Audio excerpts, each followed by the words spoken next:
नमस्कार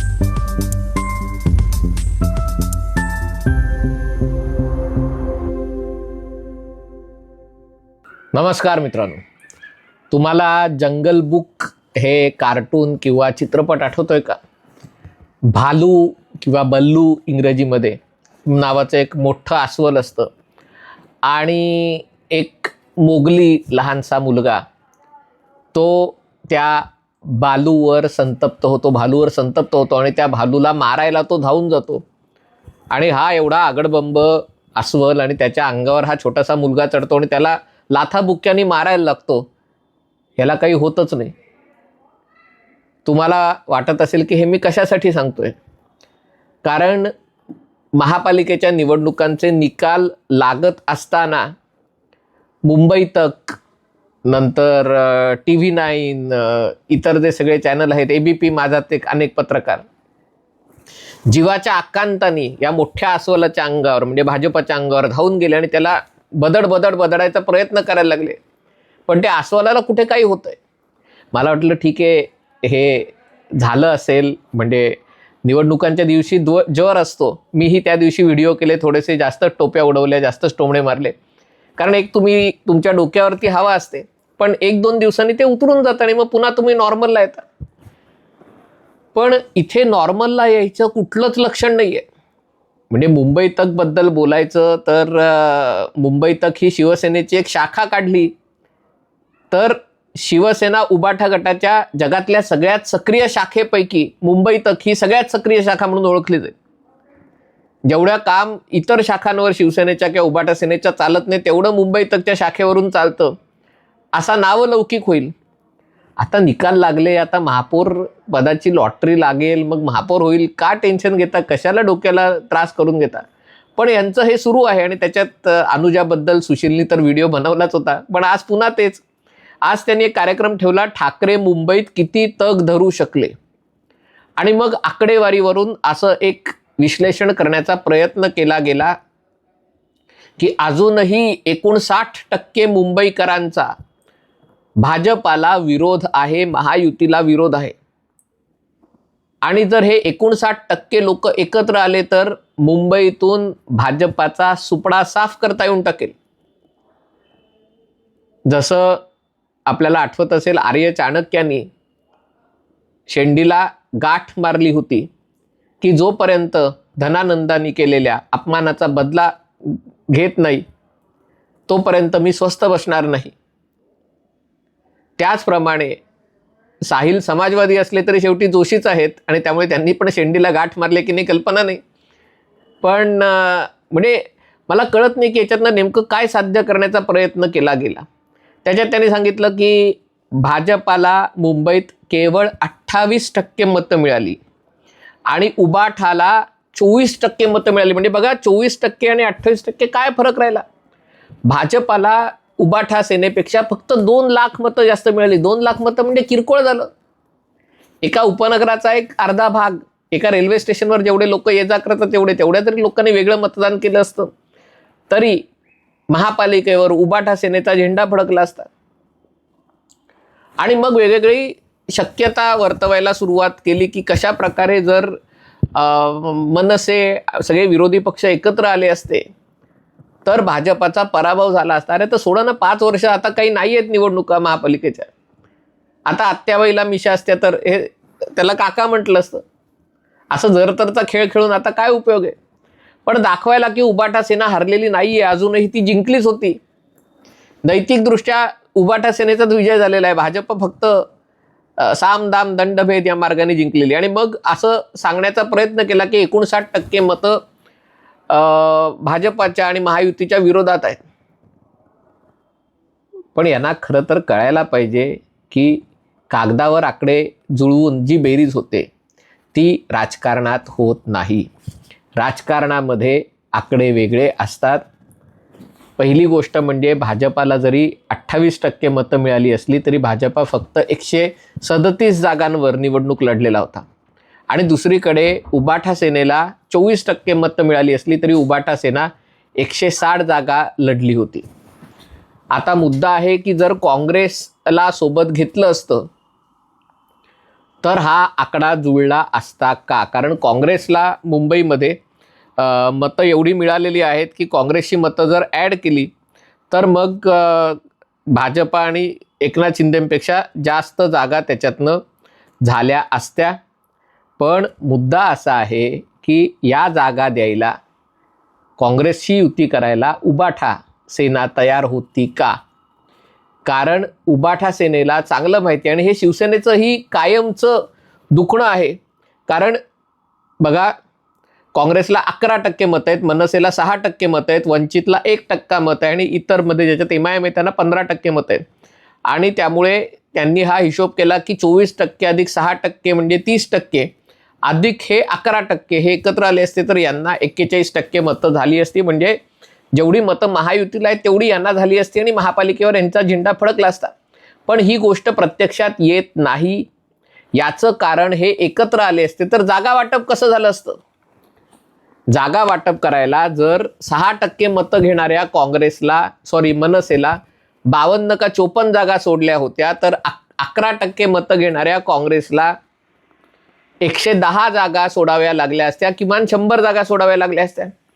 जर मनसेला 50 आणि काँग्रेसला 100 जागा सोडल्या असत्या तर उबाठा सेनेला अवघ्या 75 जागा मिळाल्या असत्या.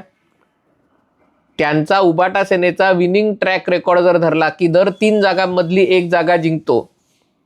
कदाचित काँग्रेस एकत्र आल्यामुळे 2.5 जागांमधले 1 जिंकले असते, 2 जागांमधले 1 जिंकले असते. पण तरी 75 जागातल्या 50% जिंकूनही, 30% नाही 50% जागा जिंकूनही त्यांचे जेमतेम 35-36 40 नगरसेवक आले असते. 40. मनसेचा टक्का तेवढाच राहिला असता, काँग्रेसचाही टक्का फार नाहीये. आणि मग काय करावं लागलं असतं तर मग सगळ्यांना थोडा थोडा आकडा कट करावा लागला असता. म्हणजे मग मनसेला 54च्या ऐवजी 25 जागा दिल्या असत्या, काँग्रेसला जर 25च्या दुप्पट 50 जागा दिल्या असत्या तर 75 जागा झाल्या. आणि मग उबाठा सेनेनी साधारणतः 150 जागांवर निवडणूक लढली असती आणि तरी उबाठा सेनेला जेमतेम 60 जागा मिळाल्या असत्या. त्यामुळे यांना हे कळायला पाहिजे की राजकारणामध्ये नुसती मतांची बेरीज करून होत नाही. उबाठा सेनेला आणि त्याच्या आधी शिवसेनेलाही जेवढा जागा लढतो त्याच्यापेक्षा खूप कमी जागांवर यश मिळतं. स्ट्राईक रेट भाजपाचा हा शिवसेनेपेक्षा, अगदी जेव्हा बाळासाहेब ठाकरे हयात होते, जेव्हा मनसे पक्षच अस्तित्वात नव्हता, तेव्हाही भाजपाचा स्ट्राईक रेट शिवसेनेपेक्षा जास्त असायचा. कारण भाजपा अभ्यास करून तिकीटं देते, भाजपा त्यांना तिकीट देते, त्यांना निवडणुका जिंकायला सर्वपरी मदत करते. पण शिवसेनेमध्ये खास करून उद्धव बाळासाहेब ठाकरे कार्याध्यक्ष झाल्यावर तिकीट देतानाच पैसे घ्या तिकीट द्या, पैसे घ्या तिकीट द्या. म्हणजे निवडणुकीच्या आधीच तुमची तिजोरी भरायला सुरुवात होते आणि त्यामुळे मग जिंकले काय हरले काय फरक पडत नाही. आणि त्यामुळे त्यांचा स्ट्राईक रेट हा कायम कमी असतो. ठीक आहे, तुम्ही म्हणाला असे पैसे द्यायचे आरोप वगैरे असं करतात, मला काही अनुभव नाही, मी काय बघितलं नाही पैसे देवाणघेवाण करताना. आणि त्यामुळे धरून चला एकही पैसा दिला घेतला नाही. पण तरी देखील ज्या प्रकारे कॅन्डिडेट सिलेक्शन केलं जातं ते काही वैज्ञानिक नसल्यामुळे त्यांचा स्ट्राईक रेट हा ऐतिहासिकदृष्ट्या कमी राहिलेला आहे. दुसरी गोष्ट, जेव्हा मनसे आणि उबाठा एकत्र येतात तेव्हा मुस्लिम मतं आहेत. बघा कसं हे होतं, ज्या ठिकाणी मुस्लिम मतं 30% आहेत तिकडे त्यांनी MIMला मतदान केलेलं आहे.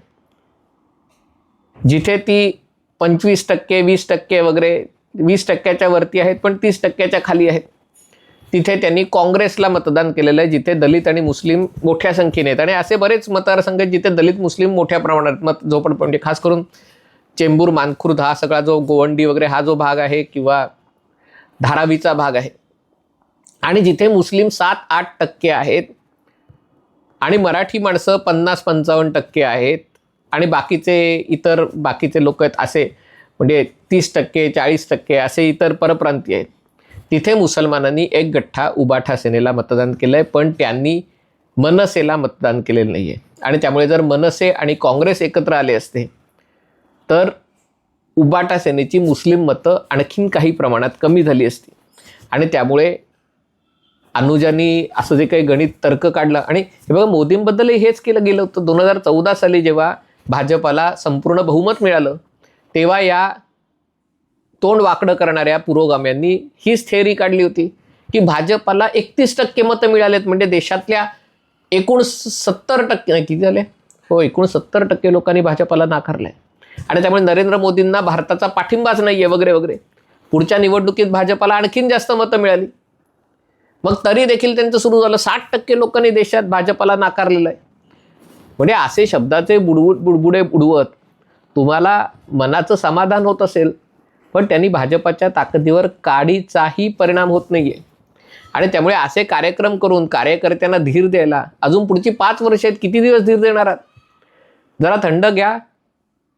तिथे उद्धव ठाकरे आणि आदित्य ठाकरेंनाही लंडनला जायचे वेध लागले असतील, बरेच वेळात गेले नाहीत. यावेळेला सुट्टीत गेलेले की नाही मला आठवत नाही. त्यांनाही थंड होऊ दे. आत्ता दावोसला बर्फ खेळायची चांगली संधी आहे. कोण कोण खेळणारे बर्फ माहिती नाही, पण जरा शांत होऊ द्या. महापालिका कार्यरत होऊ दे. नवीन महापौरांचा शपथ घेऊ दे. लगेच बातम्या सुरू. महापौरपदी शिंदेना दूर ठेवायला उद्धव ठाकरे आणि देवेंद्र फडणवीस एकत्र येणार. कशाच्या आधारावर? तर जोगसत्ताच्या आधारावर. जो वर्तमानपत्र शौच साफ करायला वापरलं जातं लहान मुलांचं, त्याच्या आधारावर तुम्ही कार्यक्रम चालवता की उद्धव ठाकरे आणि काय म्हणे करणार. तर जसं 2014 साली झालं की शिंदेनी अडवणुकीचं धोरण राबवलं, तर भाजपा महापौर पदाचा उमेदवार उभा करणार जेव्हा नावं घोषित होतील तेव्हा, आणि उबाटा सेना त्याच्यामध्ये तटस्थ राहणार. होऊ शकतं असं झालं तर मग भाजपाचे 89 विरुद्ध शिंदेचे 29 एवढेच जर उमेदवार आणि काँग्रेसचे 28 वगैरे राहिलेत आणि भाजपा जिंकलं, तर त्याच्या बदल्यात काय करणार? मग उबाटा सेनेचा उपमहापौर बनवणार का स्टँडिंग कमिटी देणार उबाटा सेनेला? म्हणजे खयाली पुलाव किती शिजवावा, किती पकवावा. लोक पकतात अशा पकाव नाही. पण तरी देखील म्हणून म्हटलं ना की तो जो राग भाजपा जिंकल्याचा आहे, त्यांनी ही चूल ही जी काय शेकोटी आहे, ती मशाल जी आहे ती धगधगत ठेवण्यासाठी पुढची 5 वर्ष आत्तापासून प्रयत्न झालेले आहेत. मला असं वाटतं थोडं थंड घ्या, आराम करा, सुट्टीवर जाऊन या आणि मग लढाई लढा 1 फेब्रुवारीपासून 1 मार्चपासून. अशा प्रकारच्या विश्लेषणांनी तुमचं मनोरंजन होत असेल, पण त्यांनी जमिनीवरचं वास्तव बदलत नाही आहे. भाजप आणि शिवसेना मोठ्या मताधिक्याने जिंकलेलं आहे.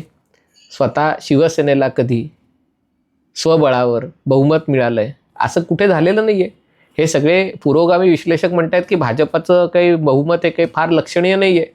शिवसेनेला कधी जागा मिळालेल्या 120 वगैरे जागा स्वतःच्या बळावर. कधी शिवसेनेला मुंबई महानगरपालिकेत 2/3 बहुमत मिळालेलं भाजपाच्या सोबत कधीही नाही मिळालेलं आहे, कधीही नाही.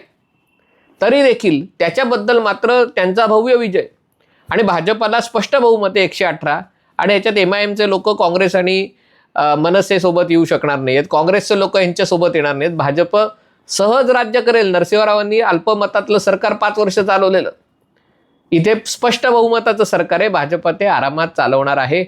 तुम्हाला त्याची काळजी करायची गरज नाही. तुम्ही चॅनल चालवताय तेवढं पुरे आहे.